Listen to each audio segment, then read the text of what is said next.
할렐루야. 지난 한 주간도 여러분 승리하셨습니까? 네, 아멘. 고단한 삶 가운데 얼마나 고생이 많으셨습니까? 정말 수고 많으셨습니다. 오늘 이렇게 믿음으로 예배를 드리시는 모든 성도님들에게 이 시간 성령의 역사하심으로 정말 봄날 같은 인생, 정말 수선화 같이 정말 이쁘고 아름다운 인생의 주인공이 되시기를 주님의 이름으로 축복합니다. 저는 운동을 잘하지는 못해도 참 좋아하는 편입니다. 그래서 가끔 팀을 이루는 축구나 족구 그리고 배구를 하게 될 때가 있습니다. 그러다 보면 항상 이 두 가지를 깨닫게 됩니다. 이 두 가지는 반드시 있어야 된다라는 그런 마음을 갖게 되는데요. 하나는 연합입니다. 한두 사람이 특출나게 잘한다고 해서 그 팀이 좋은 경기를 펼칠 수가 없습니다. 연합을 해야 된다라는 겁니다. 또 한 가지는 겸손입니다. 우리가 연합을 하기 위해서는 그 겸손함으로 나보다는 상대방을 배려하고 한 마음이 되어야 좋은 경기를 펼칠 수 있기 때문입니다. 마찬가지로 우리 교회 안에서의 봉사와 이 섬김의 자리도 마찬가지입니다. 서로가 겸손함으로 연합을 이루지 못하면 정말 그 좋은 자리에서 상처받고 또 실망하는 자리가 되어서 또 실족하고 하나님께 기쁨이 아니라 오히려 하나님께 영광을 가리는 그런 안타까운 자리가 될 수밖에 없는 것입니다. 그래서 여러분, 우리 공동체 안에서는 한두 사람이 특출나게 잘한다고 해서 하나님이 그것을 보시고 그 공동체의 영광을 받으시지 않는다라는 겁니다. 우리 관점에는 조금 부족해도 좀 연약하게 그렇게 들려도 방금 보십시오. 얼마나 우리 가정에 나와서 기도를 드리고 이렇게 월십으로 또 찬양으로 준비한 모습을 보세요. 만약에 우리가 전문가 관점으로 본다면 여러분 어떻게 박수가 나올 수 있겠습니까? 물론 나올 수 있겠죠. 하지만 우리가 어떤 시선으로 바라봅니까? 정말 그 함께하는 그 자체가 너무나 아름답지 않습니까? 한 가정 또 3대가 나와서 그렇게 하나님께 영광 돌리는 그 모습에 하나님은 감동하시고 저와 여러분도 얼굴이 환해지는 그런 모습을 저도 볼 수가 있었습니다. 여러분, 그렇습니다. 교회가 이런 공동체 연약함을 인정하지 않는다면 이 교회도 전문가를 모집해야 됩니다. 그렇게 되면 우리 성도들은 봉사 때문에 스트레스 받지 않아도 되죠. 이 봉사 때문에 지치는 일은 없을 겁니다. 그러나 이 신앙은 성장하지 않는다라고 말할 수 있습니다. 왜냐하면 이 예배를 드림에 있어서 아무런 섬김도 봉사가 없고 그저 구경꾼으로 볼 수밖에 없기 때문입니다. 그것이 과연 하나님이 보실 때에 참된 예배자입니까? 그렇지 않습니다. 여러분, 우리도 자꾸 전문가 너무 그 결과만 중시한다면 이 세상이 바라는 성공주의, 결과주의에 따라갈 수밖에 없다라는 것이죠. 여러분, 세상의 기업은 사장이 머리가 됩니다. 그렇죠? 그런데 교회의 머리 누굽니까? 바로 예수 그리스도입니다. 그러니까 시스템 자체가 다른 것이죠. 그래서 교회는 겸손과 연합이 우선되는 공동체입니다. 결과보다는 최선을 다하고 과정을 중시하고 그 중심을 보는 아주 특별한 공동체가 바로 교회입니다. 오늘 본문에서도 사도 바울은 공동체의 본질에 대해서 말씀하고 있습니다. 여러분, 빌립보 지역은 어떤 지역입니까? 로마의 작은 도시라고 얘기할 수 있을 정도로 교역이 발달했고 이 군사가 요충지로 그렇게 주목받고 있는 그런 도시입니다. 그러다 보니 매우 세속적이고 매우 우상 숭배도 많았습니다. 그런 강팍한 지역에 여러분 어떻게 복음으로 새롭게 변화시킬 수가 있겠습니까? 매우 힘든 일이죠. 지난 시간에 이런 말씀을 드렸습니다. 그 지역의 영적 토양을 책임지기 위해서는 믿음의 영성으로 복음에 합당한 생활을 해야 한다. 그러나 여러분, 그 권면이 너무나 힘들기 때문에 그것에 반드시 필요한 것이 무엇입니까? 그것은 바로 겸손과 연합이다라는 것입니다. 그래서 오늘 본문 1절과 2절이 연합에 대한 말씀이라면 3절과 4절은 겸손에 대한 말씀입니다. 우리 다 같이 1절, 2절을 함께 읽습니다. 시작. 그러므로 그리스도 안에 무슨 권면이나 사랑의 무슨 위로나 성령의 무슨 교제나 긍휼이나 자비가 있거든 마음을 같이하여 같은 사랑을 가지고 뜻을 합하며 한 마음을 품어. 아멘. 여러분, 그리스도인들, 그리고 특별히 여기서는 빌립보 성도들 가운데에 예수 그리스도의 그 사랑을 받고 권면을 받고 예수 그리스도의 그 위로를 받고 또한 예수 그리스도 안에서 성령님과 교제하고 또한 예수 그리스도의 그 자비하심과 긍휼을 경험한 사람들이 있습니다. 이처럼 은혜를 받은 사람들이라면 비록 그들의 개성이 다르고 성품이 다르고 출신이 다를지라도 어떻게 해야 되는가?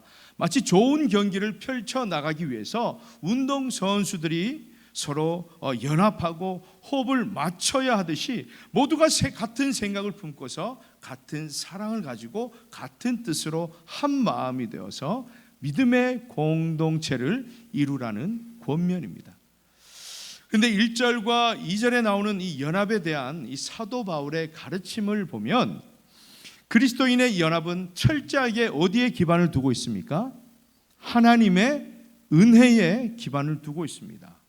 사랑, 위로, 격려, 긍휼, 자비, 이 모든 것이 어디에서 나옵니까? 하나님의 은혜로부터 나오기 때문입니다.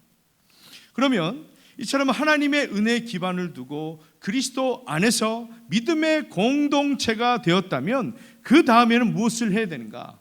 한 마음을 품어라, 연합하라, 그렇게 말씀하고 있습니다. 왜요? 이것이 공동체의 본질이기 때문입니다. 그러면 만약에 이런 연합이 없다면 공동체라고 말할 수가 없는 것이죠.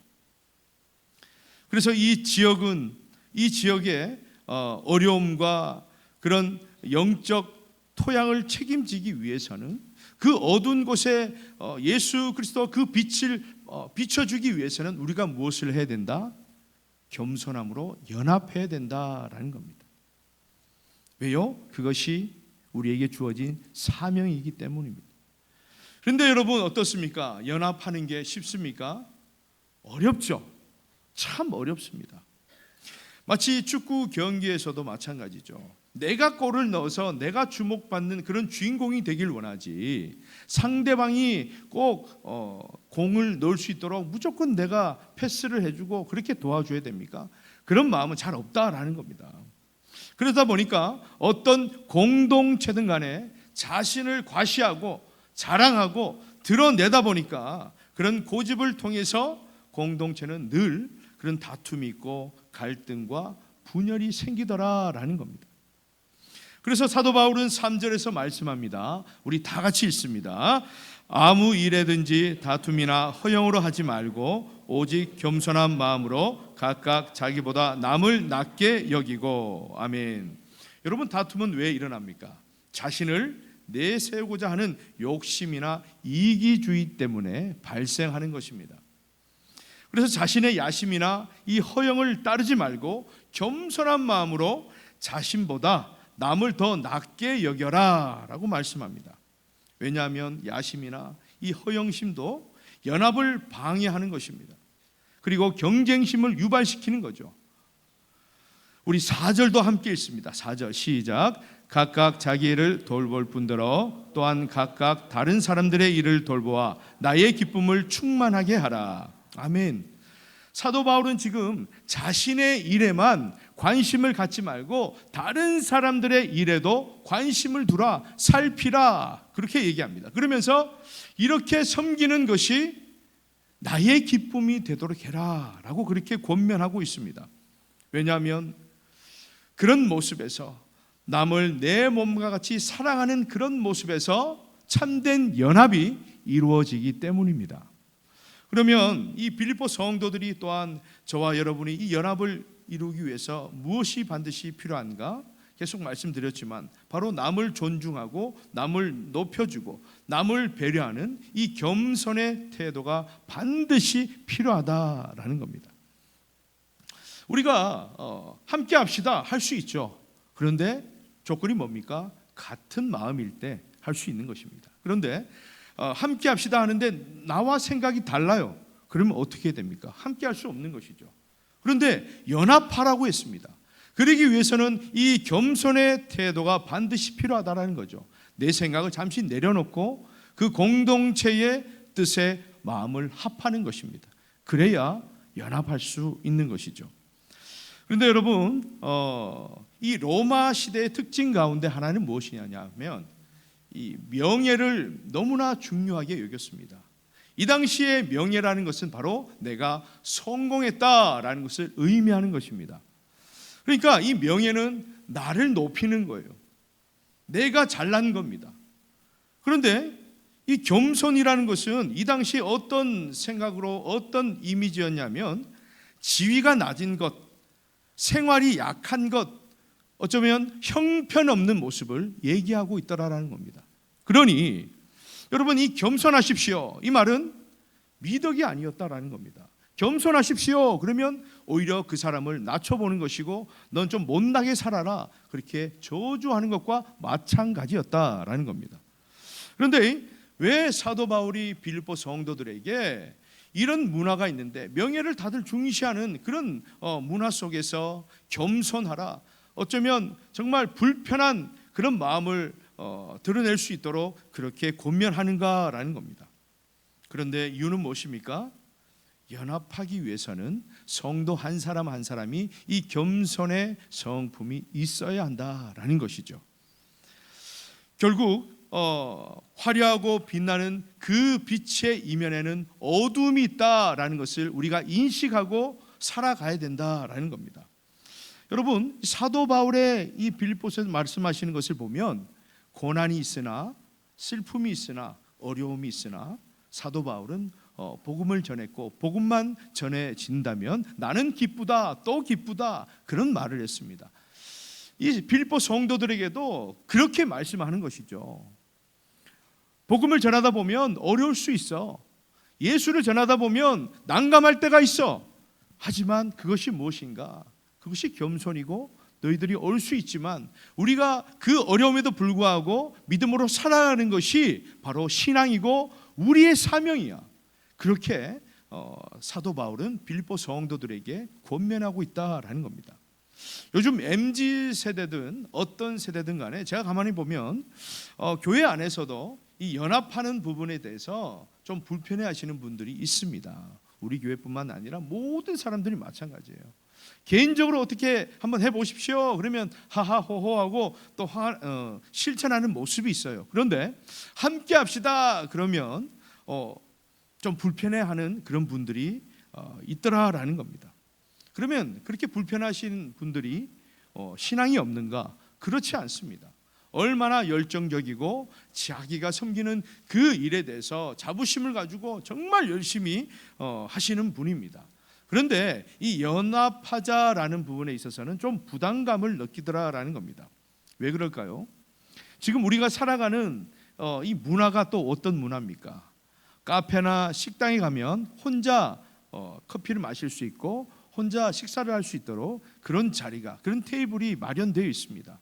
혼자 사는 것, 또 혼자 여행 가는 것, 이런 혼족 생활 문화가 너무나 잘 되어 있기 때문에 우린 점점 그런 생활에 익숙해져 가고 있는 것이죠. 그리고 또한 이 연합이 잘 안 되는 이유는 연합을 하다 보니까 어떻습니까? 상처를 받게 되죠. 내가 원치 않게 이런저런 상처를 받다 보니까 나는 저런 모임에 가기 싫다라는 불편한 마음을 드러냅니다. 그런데 여러분, 갈등과 이 어려움 속에서 우리는 신앙적으로 성장할 수 있다라는 것이죠. 그런데 가장 근본적인 이유가 무엇인가? 연합하지 않는 가장 근본적인 이유는 바로 자기 생각이 많기 때문입니다. 우리는 자기 중심으로 살아가는 세상 사람들과 다릅니다. 그리스도인은 하나님 중심으로 살아가기 때문에 내 뜻을 내려놓고 하나님의 뜻대로 그렇게 순종하며 연합하며 주신 그 사명을 감당해 나가야 하는 사람들입니다.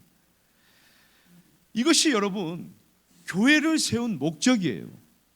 만약에 연합하지 않고 내 개인 중심의 그런 신앙생활로 할 것 같으면 예수님이 과연 이 교회를 세우셨을까? 필요가 없지 않겠습니까? 우리가 연합하지 않으면. 그러면 여러분 어떻게 해야 연합할 수 있고 겸손할 수 있습니까? 우리 5절 말씀을 다 같이 읽습니다. 5절 시작. 너희 안에 이 마음을 품으라. 곧 그리스도 예수의 마음이니. 아멘. 이 마음을 품으라. 이 헬라의 원문으로 보면 이것을 얻으려고 애써라 또는 이것에 전념하라 라는 의미입니다. 무엇을 전념해야 됩니까? 곧 그리스도 예수의 마음이니. 이것을 또 원문으로 번역해 보면 그것은 역시 그리스도 예수 안에 있다.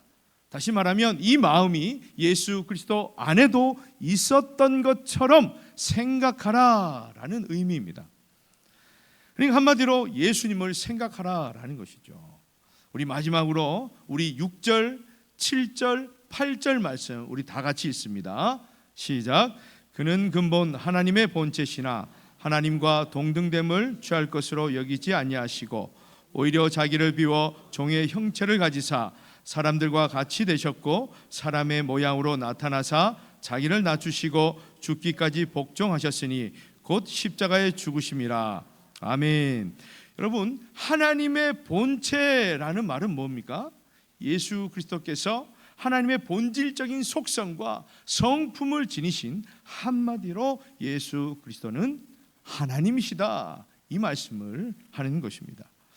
예수 그리스도는 삼위일체 가운데 제2위 성자 하나님이십니다. 그분의 속성과 능력과 이 영광에 있어서 하나님과 동일하다라는 것이에요. 그래서 요한복음 10장 30절에 보면 예수님은 이렇게 말씀하십니다. 나와 아버지는 하나이니라. 아멘. 이처럼 하나님이신 예수 그리스도께서는 하나님과 동등됨을 취할 것으로 여기지 아니하시고 어떻게 하셨다? 스스로 낮추셨다라는 겁니다. 그래서 이 땅에 육신의 몸을 입고 오신 것입니다. 정말 궁궐에서 태어나지 아니하시고 정말 호화스럽게 그렇게 생활하지 아니하시고 어려운 생활을 하시면서 3년 동안 공생애를 지내시고 끝내 십자가에 못 박혀 죽으셨습니다. 여러분 이보다 더 큰 겸손이 있습니까? 그래서 예수님은 마태복음 11장 29절에서 이렇게 말씀하시죠. 나는 마음이 온유하고 겸손하니 나의 멍에를 메고 내게 배우라. 아멘. 여러분 겸손하신 우리 예수님의 마음을 품고 겸손하신 그 예수님을 생각하며 살아간다면 여러분 그 예수님의 생각이 그 예수님의 겸손이 우리 삶의 겸손의 출발이 될 수 있다라는 겁니다. 그리고 그 겸손으로 우리 공동체가 같은 마음, 같은 사랑, 같은 뜻으로 연합을 이루어서 하나님께서 우리에게 주신 그 사명, 이 지역의 영적 토양을 새롭게 하고 변화시키는 그 놀라운 일에 사용하신다라는 겁니다.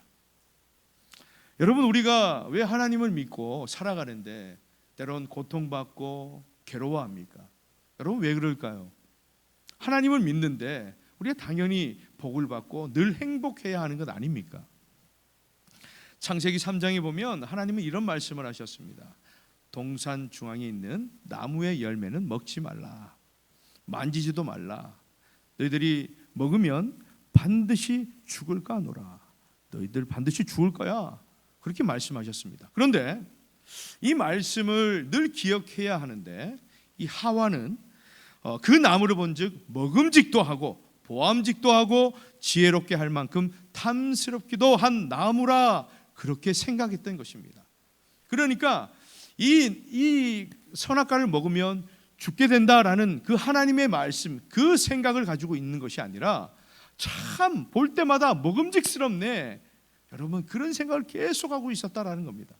그런 자기 생각으로 가득하다 보니까 이 뱀의 그 유혹에 넘어간 것이죠. 그것을 먹고 남편에게도 주었고 그 남편도 먹고 결국 어떻게 되었습니까? 에덴 동산을 쫓겨나는 그 고통을 당하게 된 것입니다. 사랑하는 여러분, 이처럼 우리가 하나님을 믿고 살아간다고 하지만 내 생각이 충만하게 되면 내 고집대로 살아가게 되고 결국 그것이 무엇이 됩니까? 내가 하나님이 되는 겁니다. 그러다 보니까 그 교만이 하나님의 말씀과 충돌하게 되는 것이고 그 교만 때문에 공동체 사이에서도 갈등이 빚어지는 겁니다. 여러분, 이번 산불이 어떻게 비롯되었습니까? 하늘에서 번개를 쳐서 그렇게 산불이 난 겁니까? 다들 이런저런 이유를 보면 다 자기 생각으로 그렇게 문자가 오고 그렇게 산불 조심합시다. 산에 가서는 절대 불을 켜서는 안 됩니다. 사용해서는 안 됩니다. 그렇게 수십 번, 수천 번 매일매일 그렇게 얘기해도 내 생각대로 하기 때문에 크나큰 그런 놀라운 일들, 끔찍한 일들이 일어난 것 아닙니까? 사랑하는 여러분, 간절히 바라기는 예수님의 생각으로 살아갈 수 있기를 주님의 이름으로 축복합니다. 오늘 우리 교회는 다섯째 주일이 되는 이 2부 예배 때는 또 가정이 기도를 하고 또 특성하실 분이 특성하도록 우리가 그렇게 약속을 했습니다. 그리고 오후 때는 예배 대신에 남성교회, 여전도회 각 기관이 소그룹 모임을 할 수 있도록 그렇게 우리가 약속을 했습니다. 여러분, 이 소그룹 모임을 할 때도 그냥 친교하는 자리가 아니에요. 그냥 얼굴을 보는 자리가 아니라 얼굴은 늘 보시지 않습니까? 그런데 여기서 빠지면 안 되는 것이 하나님의 말씀으로 교제하는 것이 매우 중요합니다. 만약에 하나님의 말씀으로 우리가 교제하지 않으면 세상 이야기, 산불 이야기, 이런저런 내 텃밭 이야기, 온갖 얘기를 하면서 정말 모임의 의미도 없고 보람도 없고 어쩌면 위로와 격려도 없을 것입니다. 그런데 우리가 소그룹 나눔지로 해야 되는 이유는 그 말씀을 통해서 이 공동체가 점점 예수님의 사랑을 배워가면서 겸손해지고 연합할 수 있는 그런 놀라운 은혜가 있더라라는 겁니다. 그래서 여러분, 이 소그룹 모임의 취지를 여러분께도 몇 번 그렇게 말씀을 드렸지만 여러분의 생각이 많으시면 결코 이 취지도 여러분에게 아무런 감동이 오지 않는 것입니다. 여러분, 우리가 왜 이렇게 해야 됩니까? 그냥 좀 편하게 내 하고 싶은 대로 그렇게 신앙생활을 하면 안 되겠습니까? 그런데 여러분, 이렇게 소그룹 모임이 뭐냐면 이 순종과 또한 이 겸손함으로 연합하는 신앙의 훈련이기 때문입니다. 교만하고 성숙하지 못한 내 생각을 내려놓는 신앙 훈련이다라는 겁니다. 이처럼 내 생각으로 봉사하고 내 생각으로 예배드리고 내 생각으로 신앙생활을 한다면 여러분 수준만큼 그렇게 신앙생활을 할 수 있습니다. 한마디로 신앙은 자라지 않습니다. 성숙하지 않습니다. 행복하지 않는 거예요. 주님은 말씀하십니다. 너희 안에 이 마음을 품으라 곧 그리스도 예수의 마음이니. 신앙, 봉사, 섬김, 예배 결코 내 힘으로 할 수 없습니다. 내 의지로 하는 것이 아닙니다. 영과 진리로 예배할지니라.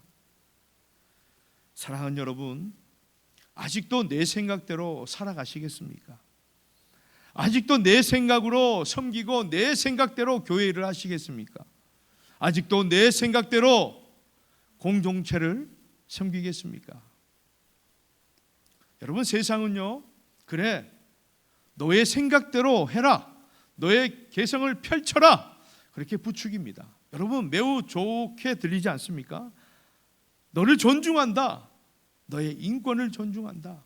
그런데 여러분, 그 말이 뭐냐 하면 바로 인본주의를 얘기하는 겁니다. 다시 말해서 네가 하나님이다, 네가 하나님이 되어서 네 마음대로 살아라. 이것이 세상이 주장하는 것이고 사단 마귀가 우리를 부추기는 소리입니다. 사랑하는 여러분, 우리가 어떻게 살아가야 하겠습니까? 어떻게 우리 사랑하는 하청교회 공동체를 만들어 가야 하겠습니까? 겸손해야 됩니다. 연합해야 됩니다. 그래서 하나님께서 주신 그 사명, 이 지역의 영적 토양을 살리고 새롭게 변화시키는 것, 그것이 아니면 우리 교회가 존재할 이유가 없다라는 겁니다. 사랑하는 여러분, 이번 한 주간도 우리의 생각들을 다 내려놓고 예수님 생각으로 가득 차서 또 성령님을 의지하여서 정말 하나님께서 원하시는 그런 아름다운 공동체 일원으로 살아가시는 저와 여러분이 되시길 주님의 이름으로 간절히 축원합니다.